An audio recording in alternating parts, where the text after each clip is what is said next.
There are moments in life that cleave it in two, carving a definitive before and after. For me, that moment wasn't a sudden cataclysm or a dramatic loss, but a quiet, insidious unwinding.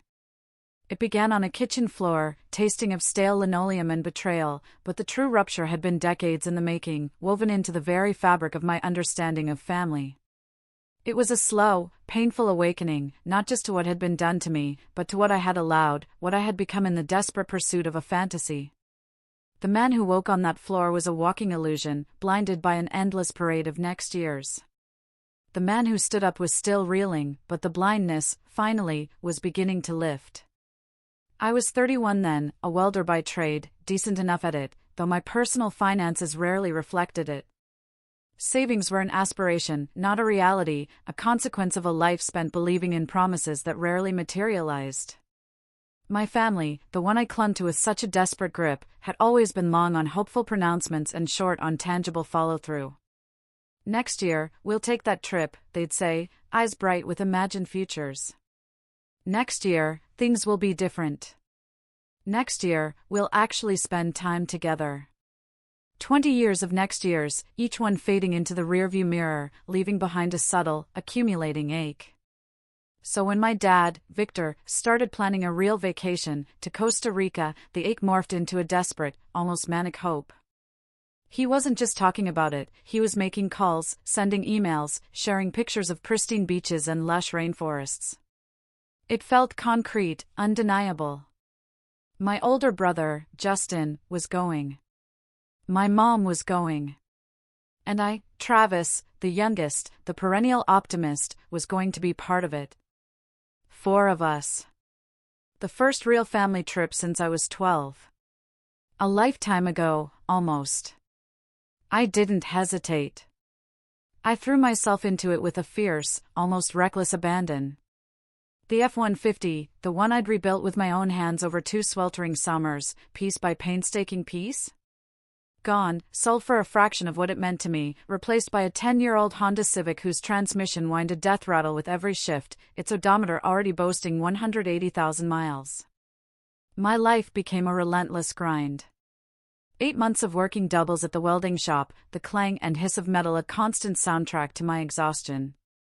Weekends bled into weekdays as I volunteered for every overtime shift, every overnight job that promised time and a half. Ramen became a staple, supplemented by whatever sad, discounted produce I could find in the bargain bins.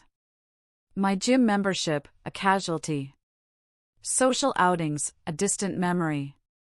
Every invitation to grab a beer, catch a game, politely declined. My buddies, like Cal, looked at me like I'd lost my mind. "It's just a vacation, man," Cal had said, shaking his head. "You'll go on plenty of vacations." But he didn't understand. This wasn't just a vacation. This was proof. Proof that we could still be a family. Proof that the promises weren't entirely hollow. The total came to $2,400 for my share, transferred directly into my dad's account back in November. And then there was the $1,800 in cash, crisp bills I'd pulled from my emergency savings, tucked into my wallet, spending money, a buffer for unexpected costs, a safety net. I handed over that first sum without a second thought. My family. My redemption. The day of the trip. Or, more accurately, the day I was supposed to leave for the trip. I woke up to the taste of metal and chemicals, my face adhering to the cold, unforgiving linoleum of my kitchen floor. The first conscious sensation was the flavor, acrid, like dissolved pennies mixed with cough syrup, coating my tongue. Then the light. Afternoon sun, a cruel, mocking goldenrod slicing through the dusty blinds, illuminating motes dancing in the air. It shouldn't have been afternoon. I'd gone to bed around 11 p.m. My alarm, the blaring, insistent digital wake-up call, was set for 4:15 a.m. I was supposed to be at the airport by 5:30, boarding a flight to Costa Rica at 7:15. Instead, I was sprawled, disoriented, drooling onto cheap tile, still in yesterday's clothes. I tried to stand, a surge of adrenaline pushing me upright, only for a sledgehammer to strike the back of my skull. My head felt like it had been filled with wet concrete, sloshing and churning with every movement. This wasn't a hangover. I'd earned my fair share of those in my 31 years. This was different. This felt medical, a forced submission of the body and mind. I crawled, a pathetic, slow-motion ascent, to the kitchen counter, hauling myself up by the cabinet handles, muscles screaming in protest. I stood there, swaying, blinking against the harsh light, a fractured mosaic of images trying to form in my mind. What had happened? My phone lay on the counter, a silent, dark rectangle of plastic and glass. Dead. I fumbled for the charger, the simple act feeling like an immense undertaking, plugged it in, and watched the familiar Apple logo bloom to life, a slow, agonizing rebirth that mirrored my own. As my brain struggled to piece together the lost hours, fragments began to surface. Thursday night. The night before our family vacation. My dad had shown up around 7 p.m., Justin, my older brother, in tow. They'd said they wanted to go over the trip details one last time, a final check before we all converged at the airport in the pre-dawn hours. Mom, they explained, was driving separately, staying at a hotel near the airport to spare herself the brutal early wake-up. Dad had brought drinks, he'd announced, with a theatrical flourish, fancy energy drinks, some expensive imported brand I didn't recognize. A toast, he'd insisted, to our first real family vacation in over a decade. I remembered taking a can. The peculiar, almost medicinal aftertaste as it went down. I remembered thinking it tasted a little off, a metallic bitterness beneath the cloying sweetness, but I'd dismissed it. An unfamiliar brand, that's all. Then, nothing. Just black. A void where memory should have been, stretching from that last sip to this moment on the floor. My phone buzzed, now fully awake. I checked the time. 2:47 p.m. March 14th. The flight had left at 7:15 a.m. 7.5 hours ago. A cold dread seeped into my bones. I scrolled through the notifications, 52 missed calls, 134 text messages. The family group chat was a terrifying wall of increasingly frantic messages from my mom. The last one, sent at 6:48 a.m., punched me in the gut, *, we're boarding now. Where are you? Your father said you texted him that you changed your mind. What's going on? *, I read that message 3 times, each word a slow, deliberate hammer blow. Your father said you texted him that you changed your mind. My thumb, trembling, opened my sent messages. And there it was, sitting in the thread with my dad, a damning confession sent at 5:38 a.m. from my own phone, * can't make the trip. Something came up with work. Go without me. Don't wait, *, a strangled sound, half gasp, half sob, escaped my lips. I hadn't written that. I was passed out on my kitchen floor at 5:38 a.m., whatever insidious chemical they'd slipped me still working its way through my system. I grabbed my wallet from the counter. Flipped it open. Empty. The $1,800 cash I'd withdrawn for the trip, gone. My backup visa, the one I kept for travel emergencies, with its $3,000 limit, also missing. I sat down hard on one of the kitchen chairs, the plastic seat cold against my skin. The room was spinning, and this time, it had nothing to do with whatever they'd slipped me. The sheer, gut-wrenching realization hit me with the force of a physical blow. My dad and Justin had drugged me. They'd taken my cash, taken my credit card, sent a fake text message from my phone while I was unconscious, helpless. Then they'd gotten on a plane with my mom and left me here. The trip. The trip I'd spent 8 months saving for. 8 months of overtime shifts, the rhythmic clang of the welding torch, the acrid smell of ozone and burnt metal. Doubles on weekends, covering for guys who called in sick, volunteering for the godforsaken overnight jobs because they paid time and a half. The F-150, the truck I'd poured my soul into, replaced by a rattling Honda Civic that was slowly dying. Ramen noodles and discount bin groceries since August. My gym membership, a sacrifice. Every social invitation, declined. It's just a vacation, Cal had said. But it wasn't. Not to me. I hadn't taken a real family trip since I was 12. 20 years of holidays where everyone was too busy, too broke, too wrapped up in their own petty dramas. This was supposed to be different. This was supposed to prove we could still function as a family. 8 months of sacrifice, gone in one night. Obliterated by the very people I'd done it for.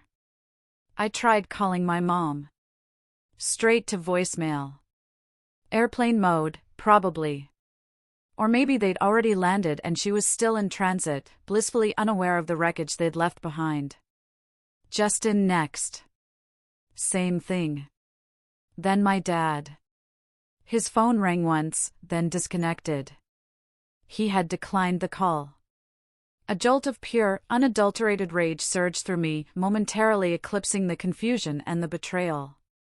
I stalked through my apartment, a primal need for answers driving me. His jacket. Still hanging on my kitchen chair, forgotten in their frantic haste.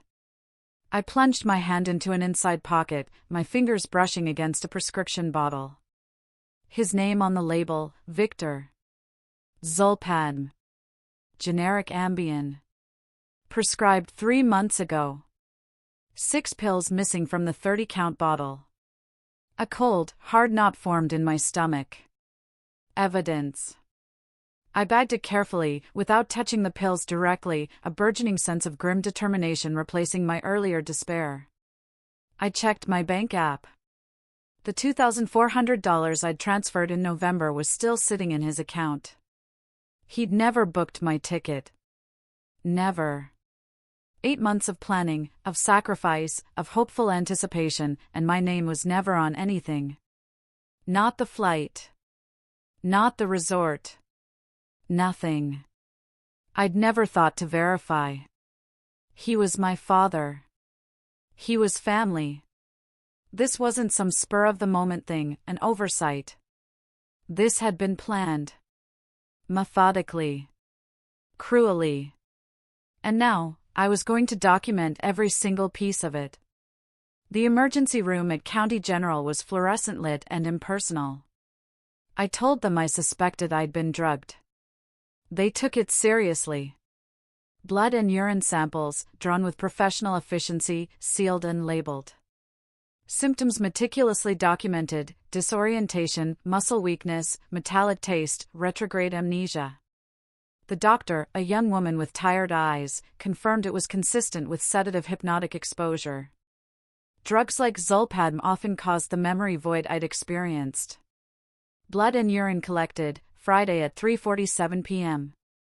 That matters in court. Everything matters in court. Then, with a clarity that felt both chilling and invigorating, I started thinking about Costa Rica. I opened my laptop, the screen a glowing portal to my revenge. Logged into my email. Found every forwarded confirmation my dad had sent to the family group chat over the past 8 months. Resort booking, airport shuttle, zipline canopy tour, whitewater rafting, deep-sea fishing charter, sunset catamaran cruise with dinner. Every single one had his email as the primary contact, his name as the account holder, his phone number for confirmations. But I knew all his passwords. Had for years. He was hopeless with technology, couldn't even figure out how to reset his own email password without calling me in a panic. Same password for everything, Justin's birthday, plus the street number from our old house. I'd told him 100 times to change it. He never listened. I cracked my knuckles, a sound like dry twigs snapping, pulled the laptop closer, and got to work. The resort was first. Selva Verde Resort and Spa Beachfront Eco Lodge. 7 nights. 4 guests. I logged into his email, same password for a decade. Found the booking. Their system was surprisingly lax. Just needed a confirmation number and email verification. No phone call. No additional ID. Cancelled. Refund processing in 5 to 7 business days. I took screenshots of everything. Reservation details. Cancellation confirmation. The email thread where he'd bragged about negotiating an incredible deal. Saved it all to a new folder on my desktop, ominously labeled insurance. Their flight had landed by now, but they'd be in transit for a while. Customs. Baggage. Ground transportation. Alerts would be going to his email, but I knew he kept it on Do Not Disturb during travel. He'd complained about missing notifications on past trips. By the time he checked, it would be too late. Airport shuttle next. Pure Avida transport.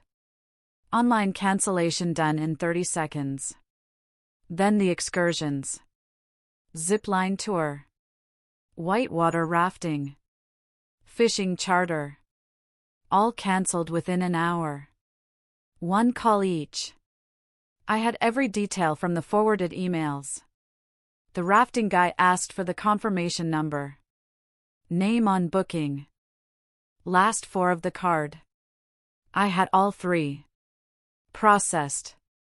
The Sunset Catamaran cruise was the only thing I couldn't cancel. Their system required the full card number. Fine. Let them have one nice evening in their disaster vacation. Call it a parting gift. By that evening, I'd dismantled almost everything. Their plane had landed hours ago, but I knew my dad kept his email on Do Not Disturb. He'd complained about it on past trips, how he always missed important stuff. By the time he checked his phone and realized something was wrong, it would be too late to fix any of it. I took more screenshots of every cancellation confirmation, saved them all in the insurance folder. Then I closed my laptop, walked into the bathroom, and took a long, scalding shower, scrubbing at my skin until it was red, trying to wash away the lingering smell of chemicals and floor tile, the phantom taste of betrayal. Afterward, I made myself dinner for the first time in what felt like days. Scrambled eggs, toast, black coffee. Simple fuel for a complicated hunger. My phone buzzed while I was eating. A text from my mom. Asterisk just landed. Weather is beautiful. Good thing you didn't come. You would have been a buzzkill anyway. Your father says you've been acting weird lately. Hope you get your head straight. Asterisk. I stared at that message for a solid minute, letting the words sink in, a fresh wave of cold fury washing over me. A buzzkill? She actually thought I'd bailed on purpose. Thought I was the problem. My own mother. I didn't respond. There was nothing to say. By 8 p.m. Costa Rica time, my phone started exploding. The first text was from Justin. Asterisk dude, there's no shuttle. Where's the shuttle? Asterisk then my dad. Call me now, then my mom. Asterisk honey, something's wrong with our hotel reservation. They're saying it was cancelled this morning. This is serious. Call your father immediately. Asterisk. I watched the messages roll in, a grim satisfaction building in my chest, and didn't respond to a single one. My mom trying to stay calm at first, then getting increasingly panicked. Justin getting more and more pissed. My dad's texts growing shorter, more aggressive, the unspoken violence simmering beneath the words. I waited until 10 p.m. their time. Let them spend 2 full hours trying to figure out what had gone wrong. Let them take an overpriced taxi from the airport to a resort that no longer had any record of their reservation.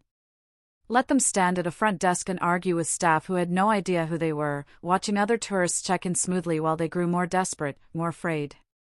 Then my phone rang. My dad. I let it ring twice, a deliberate pause, before I answered. His voice was controlled, barely. But I could hear the brittle edge underneath it, the barely contained fury of a man whose meticulously crafted plan had gone completely sideways. Travis, what the heck did you do? Not a question. A statement. I don't know what you mean, I said, my voice unnervingly calm, a stark contrast to the maelstrom churning inside me. Don't play stupid, he snarled.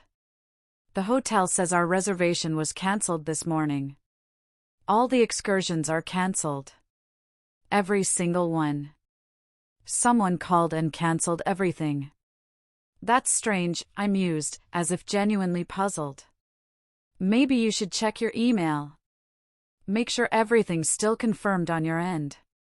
A long, thick silence stretched between us, punctuated only by the faint crackle of the phone line. I could almost hear the gears turning in his head, the sudden, terrible dawning of comprehension. "You think this is funny?" he finally hissed, his voice tight with barely suppressed rage. "We're stuck at an airport in a foreign country with nowhere to stay. Your mother is about to have a panic attack." "Sounds rough, Dad," I said, a bitter smile touching my lips. "Almost as rough as waking up on your kitchen floor with an empty wallet and a fake text message sent from your own phone." Even longer silence. I imagined his face, drained of color, his mind racing to recalibrate. "I don't know what you're talking about." His denial was weak, unconvincing. "Sure you don't," I countered, my voice hardening. "I found the Ambien bottle in your jacket, by the way. The one you left on my kitchen chair. Your name's on the prescription." Nothing for almost 10 seconds. When he spoke again, his voice was different. Quieter. More insidious. "You're making accusations you can't prove." "We'll see about that," I replied, my own voice now cold as ice. "Enjoy your trip." I hung up, blocked his number, and finished my eggs. They were cold by now, but they tasted better than anything I'd eaten in months. I spent Friday afternoon and all of Saturday systematically building an airtight case. The medical proof from the ER, neatly documented, detailing the presence of sedatives. Bank records showing the $2,400 transfer to my dad's account in November, juxtaposed against the timestamp of my "I'm not coming" text, which went out at 5:38 a.m., precisely when I was unconscious. And then there was the video. Vance, a buddy from the welding shop, lived in a complex with Ring footage. I'd parked my car at his place because my apartment complex was doing lot maintenance. The footage, timestamped 4:52 a.m., clearly showed my dad's black Tahoe pulling up.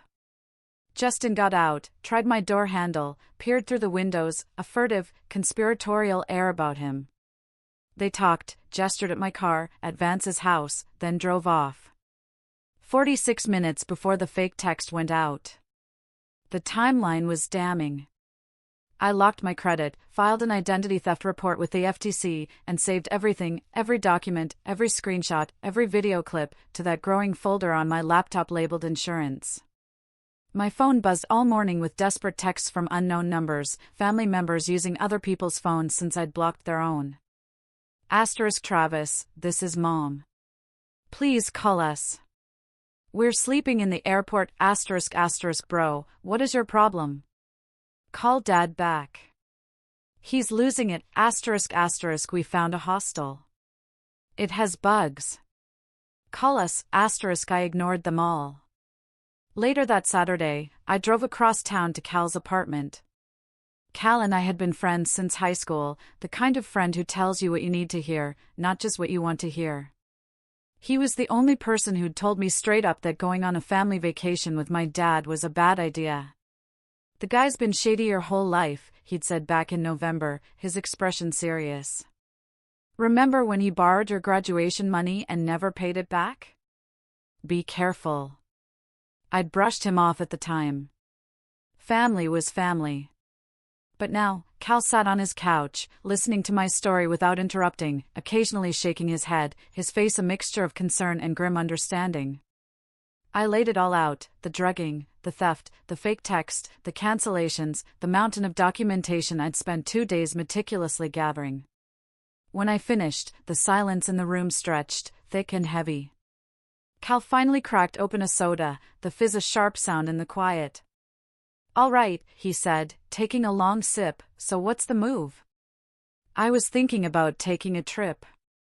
He raised an eyebrow, a ghost of a smile playing on his lips. "Not Costa Rica. Somewhere better. And I'm not going alone. Booking a last-minute international trip is expensive." I didn't care. I still had my primary credit card, the one they hadn't stolen, and I needed to be somewhere else. Anywhere else. Cal was on board immediately. He'd been wanting to go to Puerto Rico for months. His boss had been nagging him to use his PTO before it expired. "This is fate," he declared, grinning. We found a flight leaving Sunday morning and a hotel in Old San Juan. The flights and hotel for both of us, 5 nights, came to exactly $2,400. The same amount my dad had stolen from me. It felt poetic, almost. I paid without hesitation and told Cal to keep his wallet in his pocket. Sunday morning, Cal and I caught our flight to San Juan. No problems at security. Smooth boarding. The hotel, when we arrived, was even better in person than in the pictures. A suite on the 8th floor, a balcony overlooking the sparkling ocean. Cal walked straight to the railing and just stood there, taking it all in, a sense of wonder on his face. We spent 5 days doing exactly what we wanted. Eating too much, sleeping until noon, renting a Jeep and driving across the island with the windows down, the warm Caribbean air whipping through our hair. We found a small restaurant in La Parguera where an old man made the best mofongo either of us had ever tasted. On day 4, we went deep-sea fishing out of Fajardo. The charter captain was a grizzled veteran who'd been running boats for 30 years, telling stories about hurricanes and celebrity clients. We caught a yellowfin tuna that took 45 minutes to reel in. My arms felt like they'd been through a meat grinder, screaming with fatigue, but I didn't let go. When we finally got it to the boat, I was shaking from exhaustion and adrenaline, a primal triumph coursing through me. I posed for the picture, holding the massive fish with both hands, arms trembling, grinning like an idiot. The caption, when I posted it, was simple: when the universe takes something away, it gives you something better. Then I turned off my phone. Didn't check it for 3 days. Meanwhile, back in Costa Rica, my family's trip had been a disaster from the start. I found out the details later from my aunt, who'd been getting increasingly desperate updates from my mom the whole time. Friday night, Costa Rica time, they'd slept in the San Jose airport. Every nearby hotel was either fully booked or charging upwards of $400 a night, knowing stranded tourists were desperate. My dad, ever the stubborn one, refused to pay that much. Pride, penny pinching, or both. They camped out near the food court, using luggage as pillows. My mom, in a moment of despair, sent my aunt a picture: 3 people sprawled across airport chairs under the harsh fluorescent lights, looking utterly miserable. Saturday brought a budget motel an hour away from the airport. $95 a night. No AC in 80-degree humidity. A serious mold situation in the bathroom. Justin, apparently, slept on top of the covers, too grossed out to touch the sheets. Sunday, my mom and dad got into a screaming match in the motel parking lot. She wanted to cut their losses and fly home. He insisted they could salvage the trip. Justin, ever the loyal soldier, sided with my dad. My dad tried to rent a car, only to discover his credit card was near its limit. Between cancellation fees, the expensive taxi from the airport, and motel deposits, he was tapped out. They ended up on a local bus for 4 hours, heading to a beach that turned out to be rocky and covered in seaweed. Monday, they tried rebooking some excursions. Everything was sold out. Peak season. They flew home Tuesday morning, defeated and exhausted. Their early return coincided with a critical development for me. On Sunday, my toxicology results posted to the patient portal. The ER had run an initial tox screen and sent confirmatory testing to an outside lab. The initial screen suggested a sedative. The confirmatory testing came back positive for Zolpidem at a level consistent with recent ingestion. The doctor's note stated the findings matched what you'd expect from a sleep medication like Ambien taken without the patient's knowledge. The report sat in my online portal, a silent, damning testament to their actions. I downloaded it later, adding it to my insurance folder. My mom got home first. She went straight to my apartment. She still had a spare key from years ago. Empty. My car gone. No note. She panicked. Called my aunt, thinking something terrible had happened to me. Then Justin, still fuming from his disastrous non-vacation, saw my Instagram post. According to my aunt, who heard it all from my mom, Justin absolutely lost his mind. Started screaming about how I was living it up in paradise while they'd been sleeping in airports and moldy motels. My mom, confused, pulled up the photo on her phone.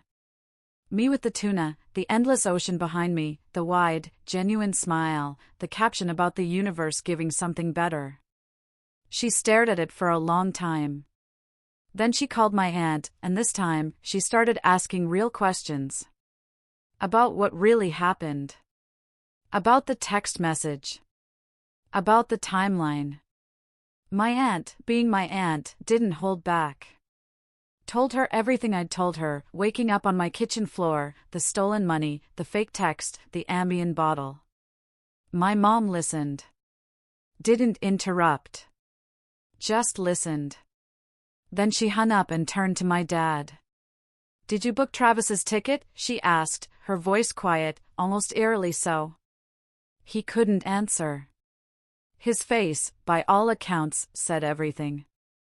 She already knew. That's when she started asking the real questions. About the Ambien prescription she'd never heard of.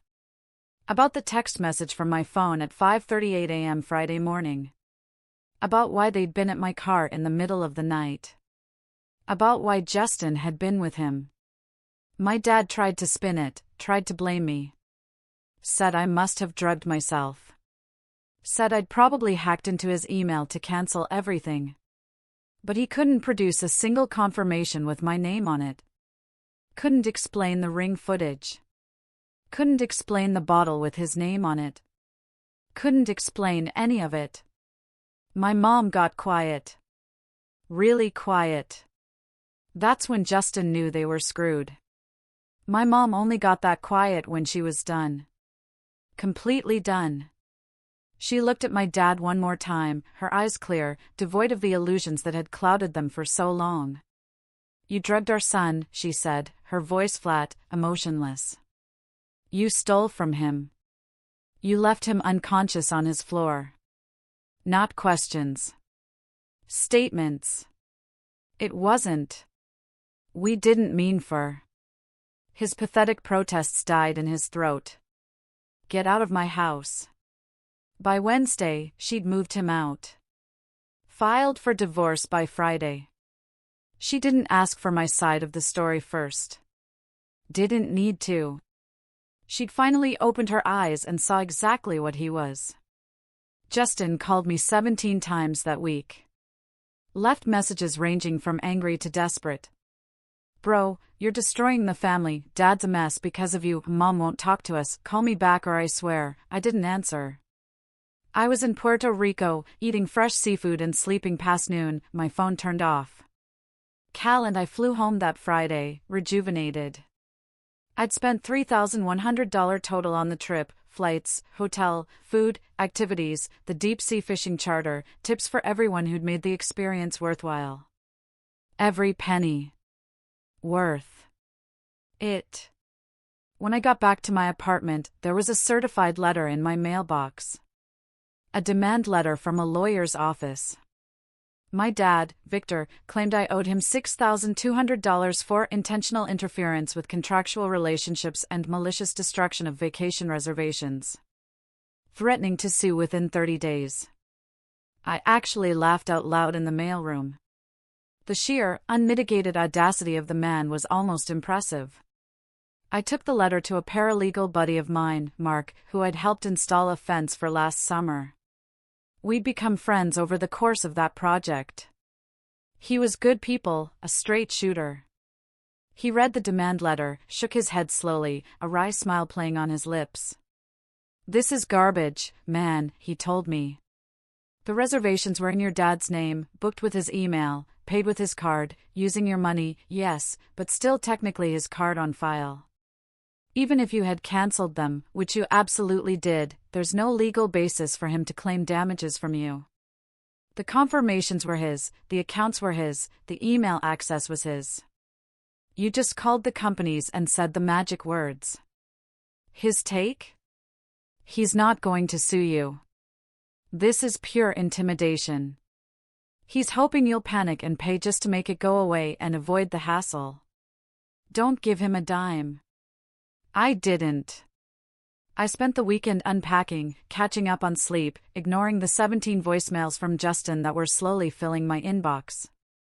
I downloaded my toxicology results, confirming the positive for Zolpan, and added it to the insurance folder. Monday, I went back to work. Got a few questions from coworkers about the tan. Told them I'd taken a last-minute trip to Puerto Rico. Kept it vague. Tuesday evening, I was making dinner, pasta, nothing fancy, when someone pounded on my door. Not knocked. Pounded. Hard enough that I thought something was terribly wrong. I looked through the peephole. My dad and Justin stood there, both looking furious, their faces contorted with rage. I opened the door, but left the chain on. "What do you want?" I asked, my voice flat, devoid of emotion. My dad's face was red, veins visible in his neck, throbbing with indignation. "We need to talk about what?" he spat.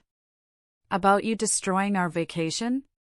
About you turning your mother against me? About you filing false police reports and spreading lies to the entire family?" I hadn't filed a police report yet, but apparently he thought I had. "Nothing false about anything I've said," I replied, my gaze unwavering. "Everything I told Mom is documented. It's true." Justin stepped forward, crowding closer to the door, his eyes narrowed, full of a venomous resentment.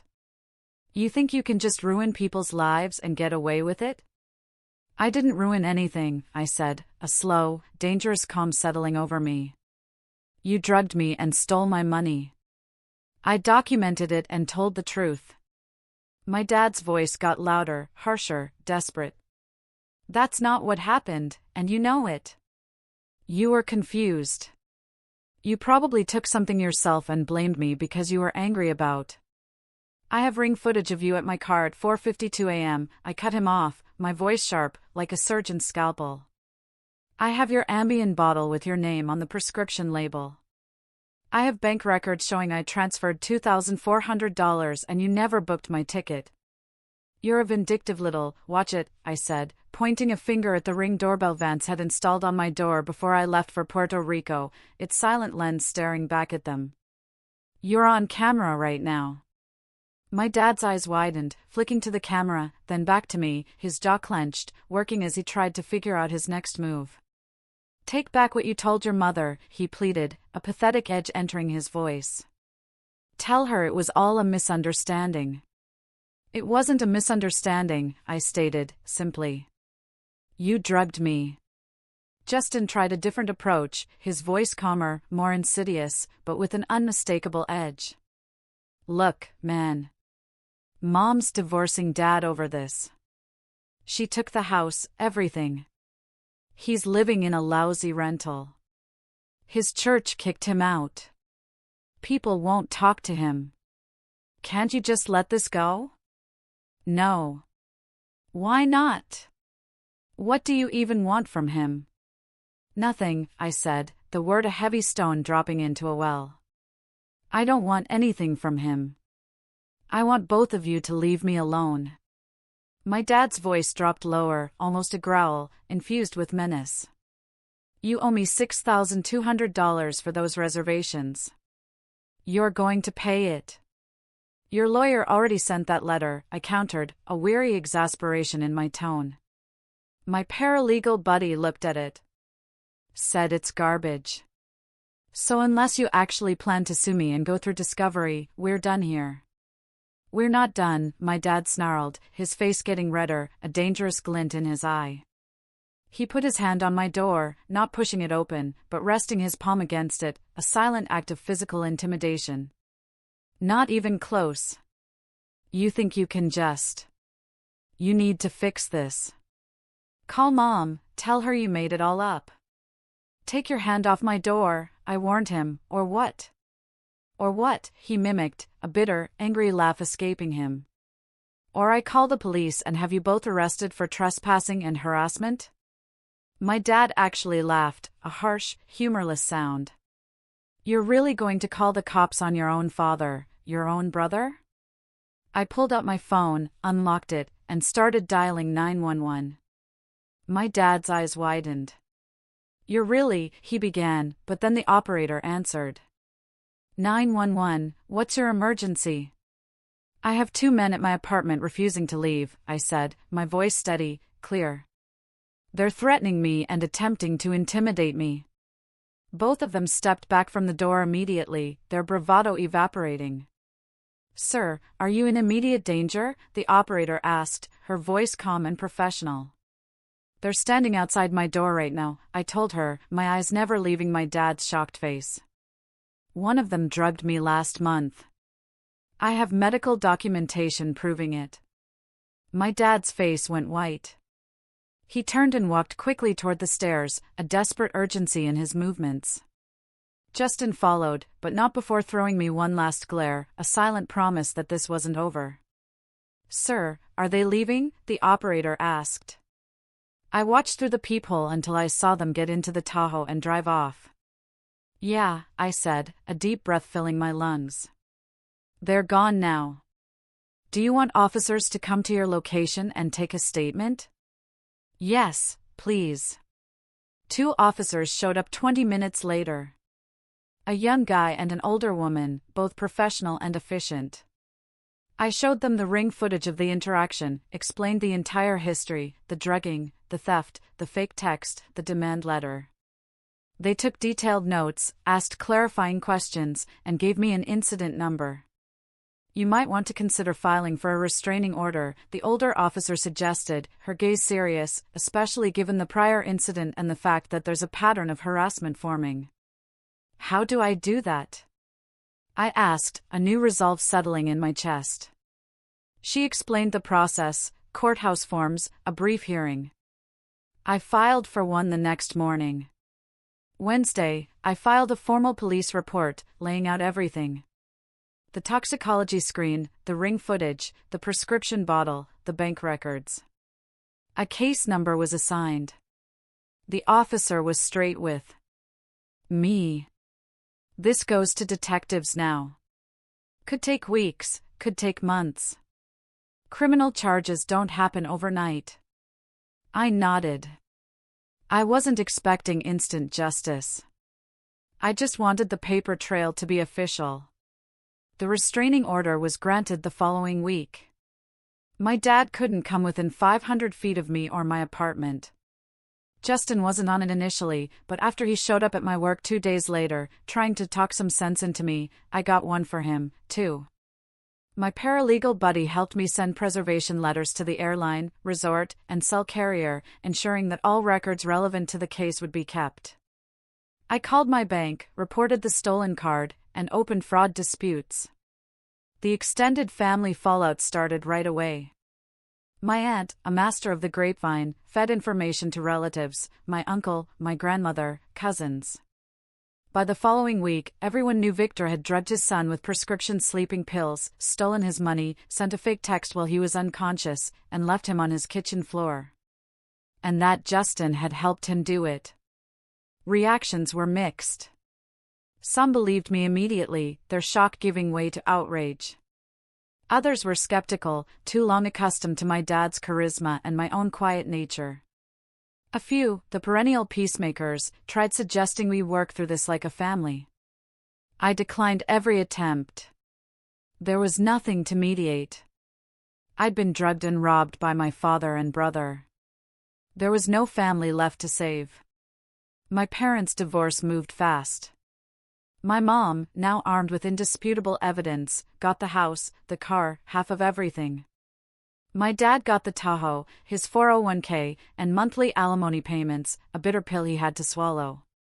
Her divorce attorney requested all my documentation, the police report, toxicology results, ring footage, preservation letters.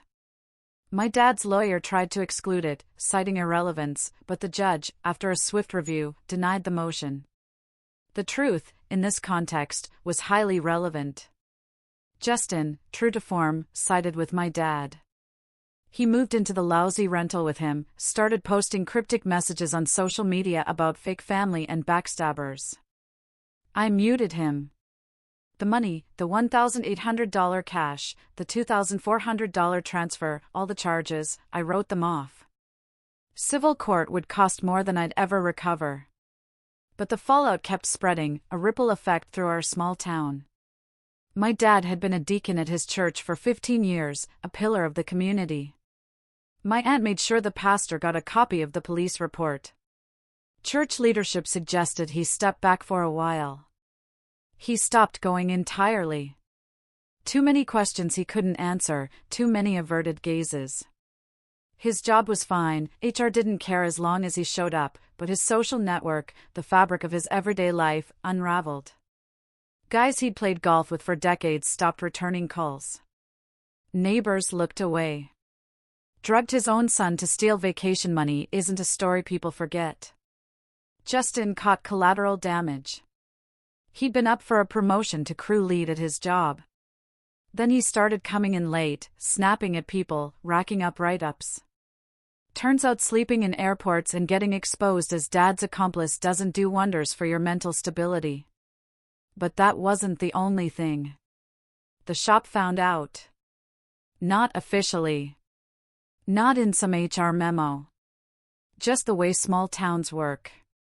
Once guys started asking Justin if he really helped dad drug Travis, his future lead image was toast. Nobody wanted that kind of drama running a crew. Management didn't say, "It's because you helped drug your brother." They just quietly handed the promotion to someone who wasn't falling apart. Justin blamed me. Started spiraling. According to mutual friends who still talked to both of us. My aunt, who had once adored him, cut them both off entirely. Justin had been her favorite nephew. Not anymore. My mom tried reaching out a few times in the weeks after. Text messages. I'm so sorry I didn't believe you at first. I should have known something was wrong. Can we talk? I read them. Didn't respond. She'd called me a buzzkill. Said it was good I didn't come. My own mother. And she only changed her tune when she couldn't ignore the evidence anymore. That told me exactly where I ranked with her. 4 months went by. Summer turned the corner. The letter arrived on a Tuesday. A plain envelope, the county seal in the corner. I opened it standing at my mailbox, the late afternoon sun warm on my skin. State of, state, county of, county. In the matter of Victor, 2 counts. Administering intoxicating substances without consent. Theft in the 2nd degree. Preliminary hearing scheduled for August 14. I read it twice. Not because I didn't understand it, but because I wanted to feel it. My name wasn't on the letter. I was listed as the victim. But somewhere in the county courthouse, my dad's name was on a docket. His fingerprints were in a system. A judge would read a file with his face on it and decide what happened next. I folded the letter carefully, put it back in the envelope, and walked inside. Made myself a cup of coffee, sat on my couch, and looked out the window for a long time. This was real now. Not family drama. Not he said, she said. The state had looked at what he did and said, this is a crime. According to my aunt, Justin found out a week later when detectives showed up at the rental, asking questions. He panicked, started ranting about lawyers and plea deals and how this was getting real. Dad told him to shut up and let him handle it. Neither of them handled it well. Life, for me, kept going. I got promoted at the welding shop, shift supervisor, better pay, benefits. Cal and I started planning Italy for the following year, a trip built on friendship and earned adventure. I reconnected with friends, started going to the gym, finding a new rhythm, a new sense of self. Then the messages started. First from my mom. Your father wants to apologize. Can you please talk to him? I know I hurt you too and I'm sorry. I should have believed you from the start. Please, I didn't respond. A week later, she tried again. Travis, I'm begging you. I was wrong. I said terrible things. I'm your mother and I failed you. Please give me a chance to make this right. I read it, deleted it, moved on. 2 weeks after that, my dad texted from a new number. Travis, I need to talk to you. Please, I'm sorry. I blocked it. A few days later, Justin sent an email, long, rambling. How they'd both made mistakes. How the family was falling apart. How I needed to be the bigger person. How Dad was depressed and falling apart. How Mom was a mess without me. I didn't respond. There was no family to fall apart. They destroyed it themselves. Then my aunt called. Your dad's been calling me crying, saying he wants to make things right. Your mother, too. She's a mess, honey. She knows she messed up. I told them I wasn't getting involved, but I'm telling you, so you know. What do you think I should do? Whatever you want, honey. You don't owe any of them anything. Not after what they did and said. But if you want my opinion, don't answer until you're ready. If you're ever ready. I wasn't ready. A month later, my mom showed up at the welding shop, catching me on lunch break. She looked tired, older than I remembered. Her face was etched with a raw vulnerability I'd never seen. Travis, please, she began, her voice hoarse. I know I don't deserve it, but I'm asking you to hear me out. Why would I do that? I asked, my voice flat, betraying none of the turmoil inside. Because I'm your mother, she said, her voice cracking, and because I was wrong about everything. The things I said, not believing you, defending your father when I should have protected you. You called me a buzzkill, I reminded her, the words tasting like ash. Said it was good I didn't come. You didn't even ask my side before assuming I'd bailed on the family. She flinched, as if I'd struck her. I know, she whispered, tears welling in her eyes. And I hate myself for it. I was blind. I chose to believe him over you, and that's unforgivable. Yeah, I said, a long, drawn-out exhalation. It is. I'm not asking you to forgive me, she said, her voice filled with a desperate plea. I'm just asking you to let me try to make it right. Even if it takes years, even if you never do forgive me. I looked at her for a long moment, seeing the regret, the exhaustion, the real pain in her eyes. But it was too late. The damage was done, the trust shattered beyond repair. I'm not ready, I said, my voice quiet, firm. Maybe I won't ever be. But right now, no. She nodded slowly, a single tear tracing a path down her cheek. I understand. Just think about it. For yourself. Not for him. Not for me. For yourself. She left without another word. I thought about it for about 10 seconds. The answer was still no. 6 months after everything started, I was sitting on my couch with Cal, watching a game, when my phone buzzed. Unknown number. A text. Asterisk, this is your dad. I know you blocked me. I'm not asking for forgiveness. I just want you to know I understand what I did was unforgivable. I destroyed our family. I destroyed your trust. I destroyed everything that mattered. Justin and I both did. I'm not asking you to respond. I just need you to know that I know. I'm sorry. I'll leave you alone now. I read it twice, then showed it to Cal. What are you going to do? He asked, his eyes scanning the message. Nothing. You don't want to respond? What would I say? I mused, a dry, humorless chuckle escaping me. Thanks for finally admitting you drugged me and stole from me? Thanks for letting Mom think I was the problem? Cal shrugged, took a sip of his beer. I don't know, man. Maybe that's exactly what you say. Or maybe you just let it go. I stared at the message for a long time, the words a hollow echo of a truth I'd already known, already processed, already moved past. Then I deleted it. Blocked the number. Another text came in an hour later. Different unknown number. My mom this time. Asterisk, I saw your dad's message. I know you probably won't read this, but I need you to know I'm not making excuses for what I said or did. I was cruel when you needed me most. I chose the wrong side. I failed as your mother. I don't expect forgiveness. I just want you to know I see it now. I see what I did and I'm sorry. I love you. I always will. Even if you never speak to me again, asterisk, I read it once, deleted it, blocked that number too, and went back to watching the game. Cal looked over at me, a question in his eyes. You good?